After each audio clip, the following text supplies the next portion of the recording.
Kids only know how to respond to trauma in situations of chronic stress in one of two ways: disassociation and maladaptive daydreaming. The reason for this is their brains are not fully developed yet. And unfortunately, the part of the brain that's not fully developed yet is the part that processes stress and big emotions. If not made aware of these old survival/coping mechanisms that once served us in childhood, we will carry it into adulthood and it will cause issues. Hi, my name is Megan. I'm a neuropsychology student, and basically I research and study how the brain affects our behavior and development. So in case you didn't know, our brains develop from the back to the front. And the last to develop is the prefrontal cortex, which finishes development around the age of 25, give or take. Some people are late bloomers. They don't finish developing till around the age of 28. You'll know who those people are. So anyways, our prefrontal cortex is responsible for managing and regulating our emotions. It's also involved in cognitive reappraisal, which is a strategy that involves reframing thoughts about a stimulus so that we can change our emotional response to it. It's responsible for our fear and anxiety processing, and it also houses emotional intelligence, which is the ability to process our emotions and use that information to guide thinking and behavior. Without these developed cognitive abilities, children are unable to resolve trauma or deal with situations of chronic stress, and they rely on a trusted and safe adult to help them navigate stress and process complicated emotions. Emotional soothing and creating a safe space to talk about feelings and fears are extremely important at this vulnerable stage in a kid's life. And without it, let's say in situations of emotional neglect, kids automatically will develop habits of escapism because it's basically all they have to work with.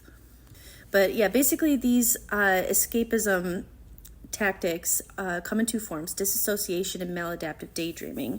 And basically what this is it's a psychological defense mechanism that a child develops to create a less painful and terrifying world in their mind. And like I said earlier, if not made aware of these habits, they will follow us into adulthood and cause issues. So let's start with maladaptive daydreaming. What is it? Basically, it's a term for excessive daydreaming. It's very different from normal daydreaming. And usually people tend to grow out of this behavior somewhere in their 20s, but that's not always the case. Childhood exposure to physical and emotional abuse is associated with an increased likelihood of daydreaming about an idolized version of their family. Childhood emotional abuse is related to daydreaming about death, physical violence as a victim, being a captor, being rescued, and being a rescuer. So I'll never forget this situation that happened to me when I was really young and in daycare. This little girl came up to me. She couldn't have been older than maybe 5 years old. And she was like, "Your house is going to burn down, but no worries because I'm going to save you and your family." And I started to freak out because naturally that is really alarming to hear. And she couldn't figure out why I was freaking out because in her mind, everything was going to be fine because she was going to save me and my family. And it's really interesting to look back at that situation now, knowing what I know, because I can look back and see and understand what that was a sign of, and what she could have been possibly dealing with at home. So if it's truly maladaptive, these daydreams start to rule your life. You spend more time there than in reality. People will daydream for hours and hours on end, and after a while it can begin to replace a real social life. This becomes pervasive, like an addiction. And in adulthood, this coping mechanism can also manifest as a pathological preoccupation with unresolved childhood adversities. Maladaptive daydreaming can become dangerous because you can start mixing up reality with the imaginary. For example, you can start unintentionally adding exaggerated or fabricated details to stories or real-life events that help fit your emotional narrative but are false. And if not careful, you can literally convince your brain that these things actually happened. You can see with that where these thoughts could really start to mess with, confuse, or skew your emotional response to a situation or a person. So disassociation that is caused by childhood trauma basically causes a disconnection from oneself.